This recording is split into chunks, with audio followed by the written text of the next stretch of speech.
Good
evening, Ansoo. Welcome to Jam with Sam. It's a 19th episode of Indian Networker. So let's cut to the chase. And you began how many years back your career? Something about your career, how you started off, your first job, and after that, how did you reach over here? So brief. So good evening, everyone. Thanks for having me here. First of all, normally I just want to say, मेरी आवाज़ वैसे लता मंगेशकर की जैसी है, लेकिन आज मेरा थोड़ा गला खराब है. So actually, incidentally, today is your 19th episode, and I have kind of completed about 19 years of working, and I started, which used to be like a regular track for young people back then. So this MBA thing had just started. So I finished my graduation. I tried. I gave my JE, tried for engineering, for IITs and everything. Didn't get through. So continued with my graduation in physics and mathematics, and then did my master's in business, and my specializations were finance and marketing. Okay. So this was which year was this? This was 1997. 97. Okay. Yeah. And right after that, through campus placement, I got placed with a media company. They used to publish magazines in Delhi. I did my MBA in Delhi. Okay. And after that, just like regular career progression, I moved on to television. I started working with Star TV. Okay. I joined actually on the same day that they launched KBC, wow. Which in hindsight, actually changed the face of Indian television industry. And it was a great time to be with Star because a lot of the whole Indian television landscape was changing. So I was working with Star TV network. I worked with on Star Gold, Star Plus, Channel V. And then one fine day I decided that I want to go for a round the world trip, and I wanted to prepare for it because it wasn't easy in those days because nobody knew what a RTW trip was, and I had to do the entire research on my own. Internet was there, but it wasn't so much prevalent. Yeah. So I said, if I need to travel for 4 or 5 months, nobody's going to give me that much leave, so I have to quit. So I went to my boss and I said, I have to quit because I want to go on a 4 or 5 month leave, this, that, whatever. And as it turned out, I got hired by the same company, like another group, National Geographic Channel was a part of Star TV. Okay. And they said, we are going to launch a new channel, it's called the History Channel. And we need somebody for a short period. So why don't you just come and work and do this and launch the channel and then you can go. Right. I said, okay, no problem. In any case, I need that much time to put my trip together. So I joined them, but as it turned out, I never left. Okay. And I continued working with them for a very long time. But they did give me a 4-month leave. Okay. So I went They didn't send a photographer along with you to capture the travels? No. Yeah, everybody used to ask me if I was a photographer with National Geographic. I said, no, I'm a brand manager. So I did that, and I was working with television. I was having a great time, and digital had just started to come up.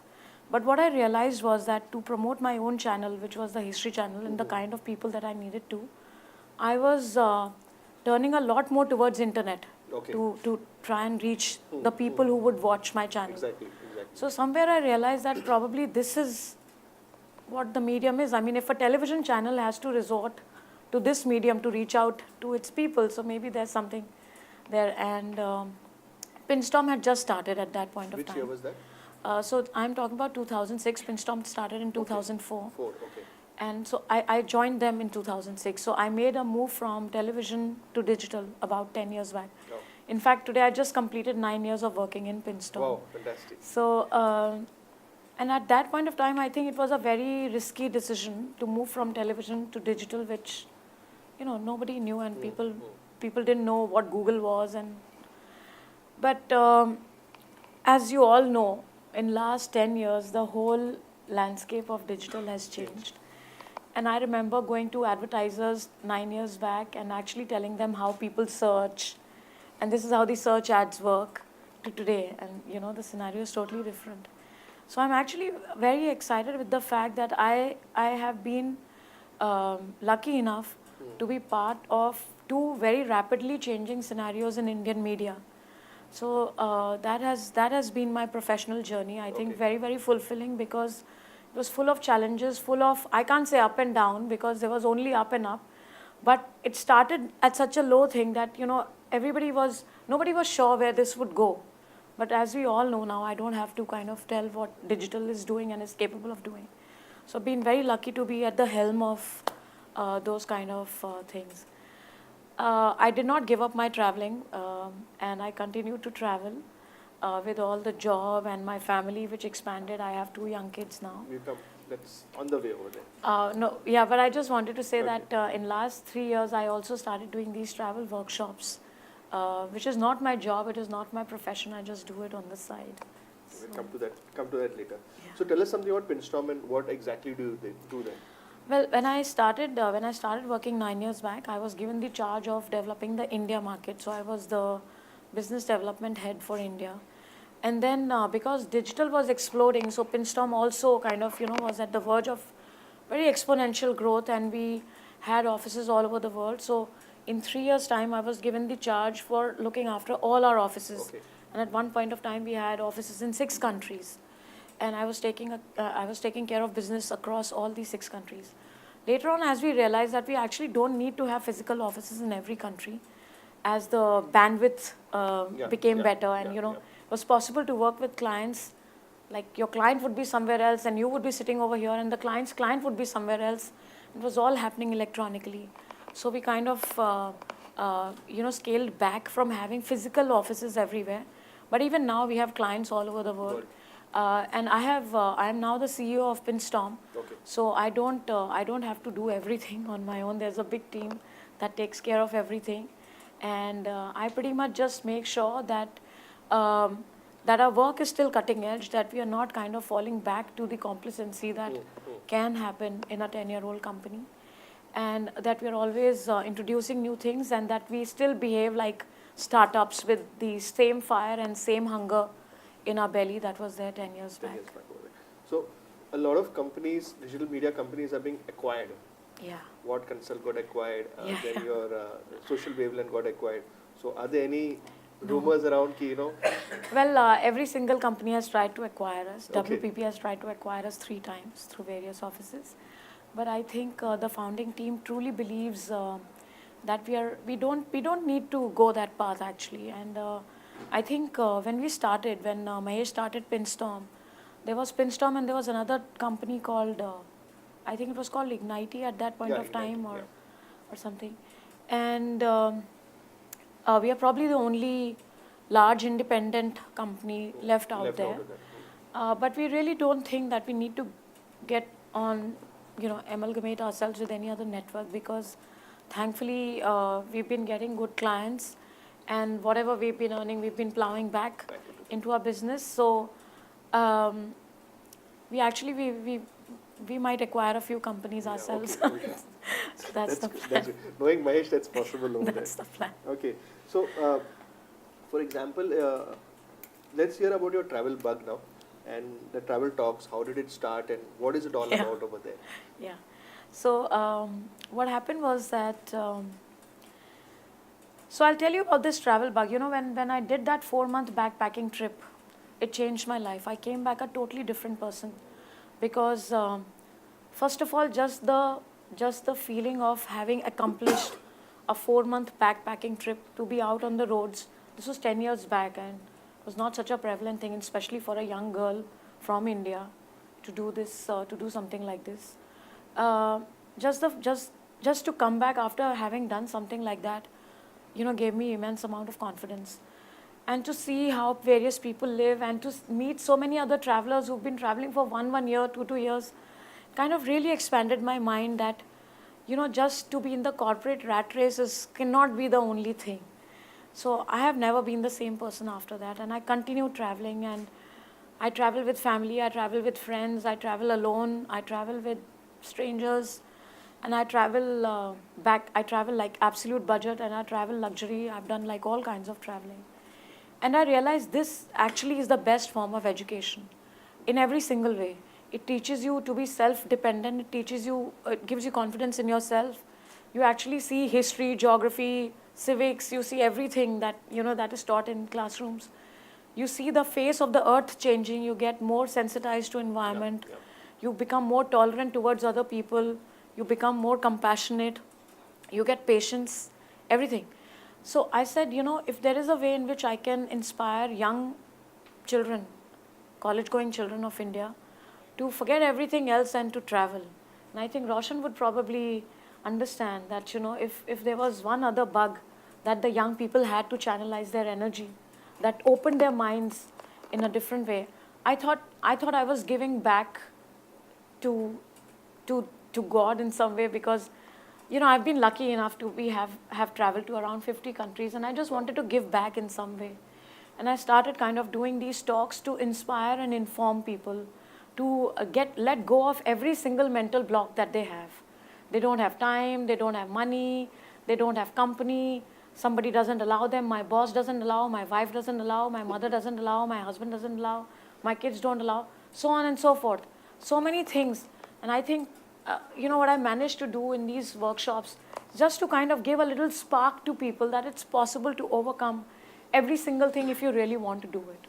And I get mails back from people saying that I attended your workshop and I finally did this trip and I'm never going to stop now. Because it's true, once you've done it on your own, it's a bug, it can't let go.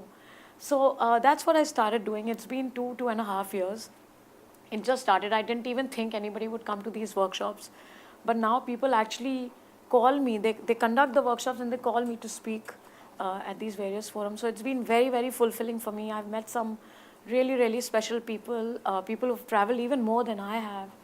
And I've made some amazing friends through these workshops. And like I say, if I can change even one person's life through this workshop, it's worth it. Fantastic. Yeah.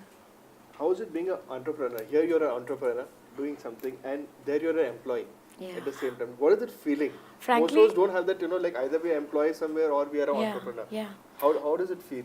Strangely, in every single job that I've had, even within a large company like a National Geographic channel, it was always a little entrepreneurial because thankfully, even the team that we had at such a huge company like a National Geographic channel, my bosses were 2 Parsis. So you can imagine how they used to run the company, right? And we were launching a new channel. So I had to pretty much start with what the letterhead will be like, what the visiting cards would be like. So if you ask me, when I look back, I think it was very, very entrepreneurial. Even at that point of time, I would sit with vendors and I would negotiate the hell out of them. Because, my bosses never gave me enough budget to do anything. It was not like if you're a Star TV, you can, do anything. So that happened. And then at Pinstorm, of course, was totally a different journey because when I joined, there were about 12 people. We had an office in a flat. And then we expanded to, at its peak, there were about 100 people over 6 countries. So I know I've been an employee, but, thankfully, the journey has always been as if, you're running something on your own and you're responsible for each and everything. And strangely, when you call this an entrepreneurial journey, the travel workshops that I do, strangely, I don't have to do that much because I have so many people supporting me. In every city that I've gone, there are so many people who have supported me. They have promoted my workshop and they've said, you just come, we will take care of everything. So strangely, I don't feel that I have to do as much over here as I had to do in the companies that I worked for. So. Fantastic. So what's your favorite platform? Asking a social, digital person over there. Facebook, Twitter, Instagram, LinkedIn. What do you feel? Well, I use all of them. Facebook I really like because you know how it is. There's one-on-one connection. So you can say something, you can see what other people are saying. I use Twitter a lot for broadcast because, you know, in my network, people will retweet it and it kind of travels a lot. It might not happen that much in Facebook. Also, Facebook gives me the ability to do a lot more pictorial work, which I don't get in Twitter. I use Instagram a lot also because very easy also. The pictures look nice. I can then use those pictures to be used in Facebook and all that. And I use LinkedIn a lot again for professional work. I have a very big, in fact, my largest network is on LinkedIn. Okay. So, but as you know, on LinkedIn, I use more professional, more digital marketing related work. On Facebook, I do more of, you know, whatever I feel like I write about. The general thing is LinkedIn, I've seen a lot of people, what you do, they create a profile, they log in over there and they have logged out. And then they spend all their time socializing on, you know, Twitter or Facebook. I think or it's Instagram. changing on LinkedIn. I think LinkedIn has realized that their mass is probably not any smaller than Facebook, but the activity is not that much. Correct. But they're doing a lot of things to make people more and more active. So I've started seeing a lot more shares and a lot more likes on things on LinkedIn now. And I think a very good platform from usability point of view is Google+. Unfortunately, nobody uses it. But it's a damn good platform. It's also very good for SEO because it is a platform from Google. So whatever you put up comes up in SEO much faster. Google is shutting down Google+. That's all right. It's They're still as till the time. Pictures and streams, they're going to something. I think they will probably rebrand it, bring it back in some form. I don't think it will go away. Decent product, yeah, but unfortunately they couldn't get that much traction. Over there. That's that. So, and I use YouTube a lot now because videos are the in thing. And again, you know, there are these videos that I made of my travel workshops, and also I use YouTube quite a bit. So, as a small, you know, people who can't afford an agency, you know, big well, agency. I can't afford an agency for myself. No, your experience. So, a small business who's there, you know, maybe I'll not say a mom and pop shop, a decent company, SMB company, they want to do something. So, what do you suggest? Outsourcing it or doing it in-house? I really don't, and I'm coming from a digital agency, but I'm still saying that for smaller shops, you must not outsource for two reasons. One, because see, if you will outsource, you will probably outsource to a smaller company to save budgets and everything. You will not go to a very large firm, and they might or might not do a good job. But one thing is for sure, that they will never carry the same passion as you do. So as entrepreneurs, in social media, what you need to send forward is your passion more than anything else. It will come through. You don't have to worry about, is my post okay, is my picture okay? It will be fine, but your passion needs to talk. And that, unfortunately, you cannot outsource. So till the time you reach a critical mass where you think now it's okay to outsource passion, then maybe yes. But till that time, and I am saying this as somebody who's trying to promote my travel workshops on my own, wherever I go. And I think that's one thing that you should not outsource. So you might need to spend a little time to understand how Facebook works, to understand how LinkedIn works, to understand how Twitter works. But trust me, it's a 2 days job. Not more than that. You just need to spend like 2 days on figuring it out, and there's no problem. Once you get the hang of it, then you'll be able to do it very easily, and these days you can do everything from your phone. So I really strongly suggest, whatever your business be, see, ultimately every business, however dull and mundane it is, every business is solving a problem. Every business is solving a problem which a consumer has. So even for packaging, you know, if the stuff is not packaged properly, there's many problems that a consumer can face, right? So you need to bring that angle out. Even people who are into engineering firms, who are building bridges, ultimately you're doing something for human beings. There's always a human angle to it. And it's you, a human being, talking to other human beings. So you must always keep the crux of your offering alive through that human-to-human connection, right? That's what I have to say. Very well said. So everybody is going to go and start updating tomorrow. No, absolutely you must. You must. Because you are the best person to judge what you're going to put in over there. Absolutely. Nobody can talk about, and I keep taking this packaging example because I just met you, but I'm just saying that nobody can talk about packaging as passionately as you can. You actually really understand what good packaging can do to a product and what bad packaging can do to a product. As a consumer, I'm concerned about that. But, if you tell me, I will listen. Absolutely. Yeah. Something about your family. Well, I have 2 young kids, and like all young children, they are happy to be outside of houses as much as possible.